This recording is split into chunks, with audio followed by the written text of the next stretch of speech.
Alright,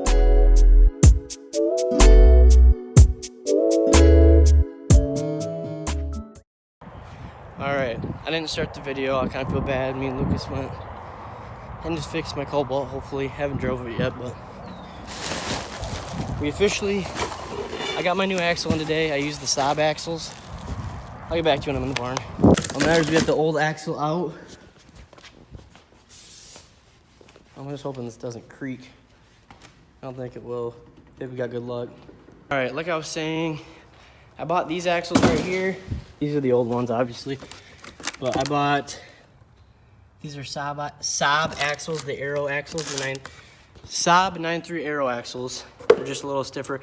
I had a subscriber actually tell me that this was the way to go because the ZZP Stage 2 axles mine creaked right after I got them put in.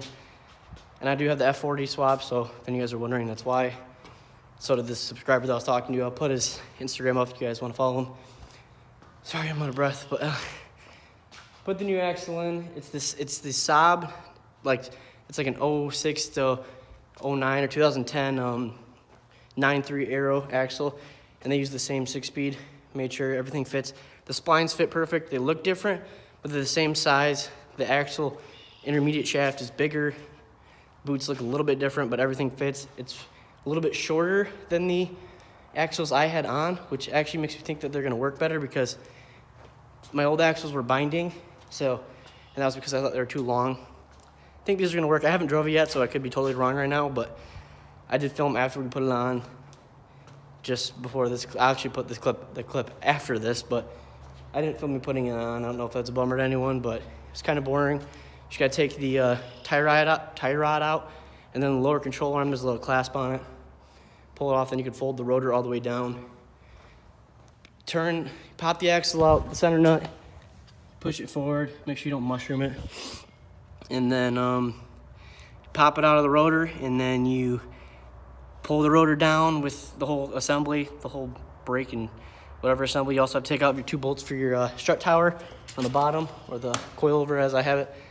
And then you can pull the axle out of the hub assembly. Once it's out of the hub assembly, you can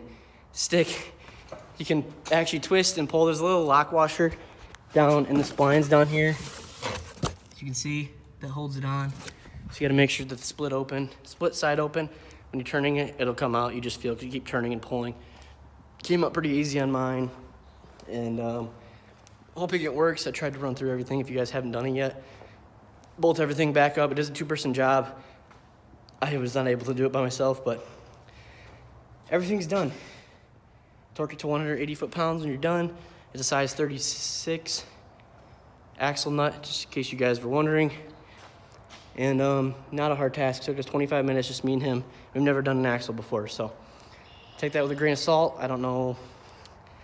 I have no idea how you want to take that, but we should be all set with the Cobalt. I'm gonna go take it for a rip really quick, hopefully. If it's gone, I'm gonna be really happy. I think it's going to be gone, but I'm gonna go for a rip. And I have a lot of you guys wanting me to do, I posted on the community board and everyone wanted me to do an LSJ versus LNF comparison, which I don't have an LSJ, so I can't really compare. But I'll probably do a video on that in the future if I get someone to do a video with me. And also I am going to do a launch and pull video. I already have one, but I'm gonna do a new one for new people because a lot of them want to see me do a burnout and stuff. I have bad tires up in the loft, so I'm gonna throw those on there, do a couple burnouts if this axle holds up. And I'm also gonna do some launches, even though it's just gonna spin. I'll try to get 2 filmers inside the GoPro view. Try to make a better video, but that's in the upcoming future. Can't leave our houses really to go out and do things, so I can go for a drive, but I'm not gonna go hang out with friends. Lucas wasn't even supposed to be over, but he got this done for me. Sorry I'm talking a bunch, but that's exactly what got happened. Can't talk either. That's exactly what happened. That's what got done. So I'm gonna pull this bad girl out. There's also no gas in it. I also need to back it up. My dad's truck's right there. So this isn't a cold start, by the way. I started it to get it on the ramp, but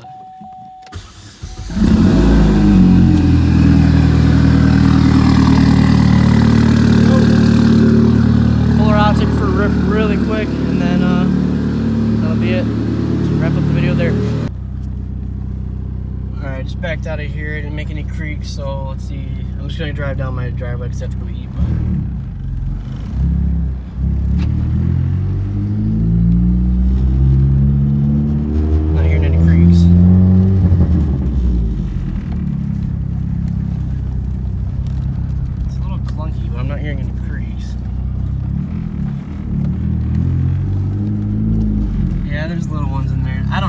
to actually drive it to tell you, but I don't think it totally fixed the problem. We'll see. It's hard to find light in situations like this because it's not a stock transmission. It's not meant. It is a stock transmission, but it's not meant for this car.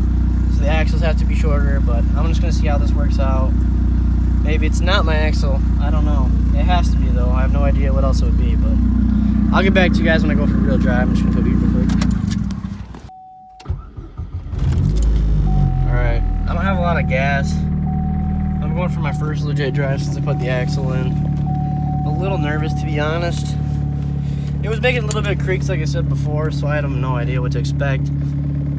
If it does, I'm just gonna have the mindset that maybe there's another axle that'll work, a different stop axle or whatever, but I'm just gonna kind of just tell myself like it's always going to. I mean, it's not messing up the car in any way because it's the axle, and the axle is literally, I can't show you, but it's 1.5 feet long, so it's not a huge component. I know I could break something, so I guess it is, but like with the splines that go in, everything's fine, so I don't think anything's going to actually break. If anything, it's the joints and the midshaft and the actual axle, so I'm not really worried about it. So I'm gonna go take it for a rip. I'm gonna get on it, make sure it's holding together. I made sure it was pushed all the way in.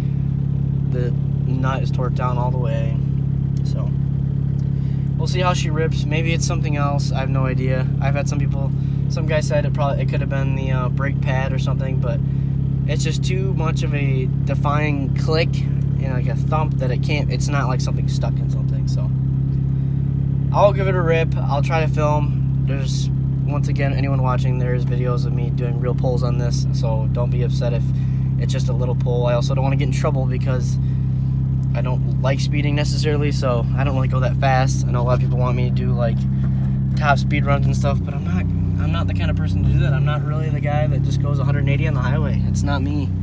I would rather just cruise my friends and get on it every once in a while. So we'll give it a rip and I'll let you guys know how it is.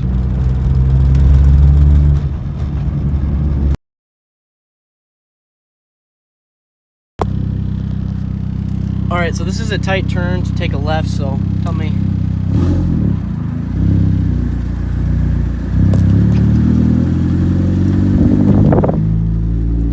See, there was no binding right there, which is good, obviously. It's weird, it could be something on my steering, but these have electric steering, I'm pretty sure. Correct me if I'm wrong, but I'm pretty darn sure these have electric steering.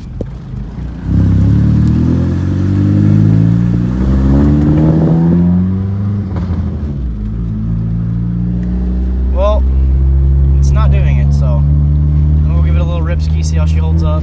It's driving though, so it's working, but yeah, I'm really hoping this fixed it. These are $200. I don't think I have a lot of people that. One second, sorry, I'm tripping out.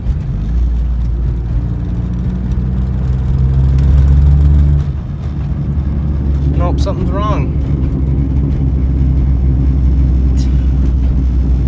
That's annoying. It's vibrating when I push the gas. Can't really tell, but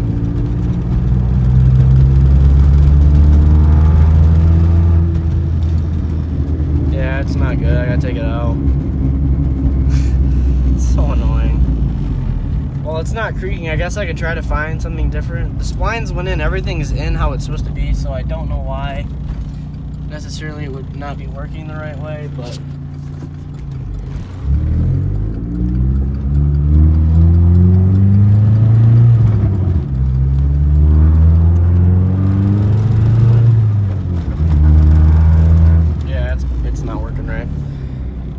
it's weird. Under load, it doesn't work, but when I am idling, it's smooth.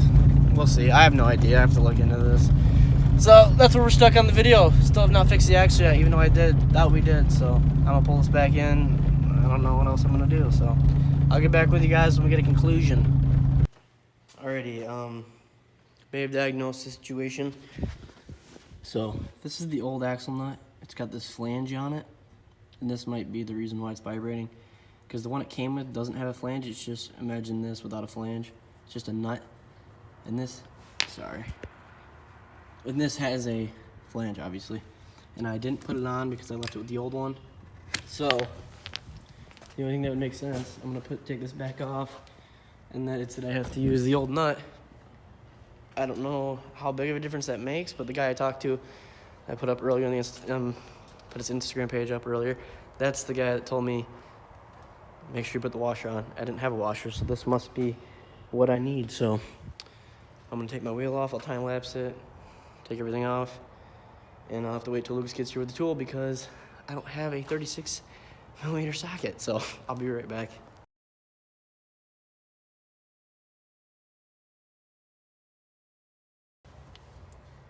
All right, like you can see, you can tell there's no flange there, obviously. So I'm hoping it's just the wrong nut. I'm guessing that's what it is. This is the new one like I showed. So they're a little different, but they are the same size. Hopefully that fixes our problem. I'm guessing it will, because it's kind of annoying. Now I was gonna have to put my old axle back in. Lucas is pulling up in the whip.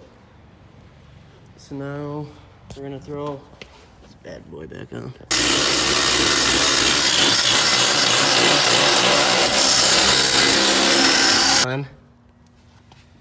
Go take it for a root.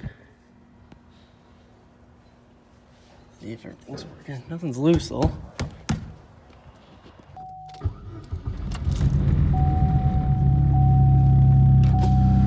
Alright, the axle's back in. We made a custom washer, as you saw. The old one didn't have a flange on it, and the old nut is a coarse thread. This is a fine thread, so we couldn't use the old nut. Kind of sucks because it's not the right nut, but we used a washer, so it should do the same purpose, but we'll see. I know it drives normal until I get up to speed, so I'm gonna see how she likes it. We'll back up out of here and go test drive her again. Alrighty, well, I got my cap on. Lucas already left, so I can't tighten this down more.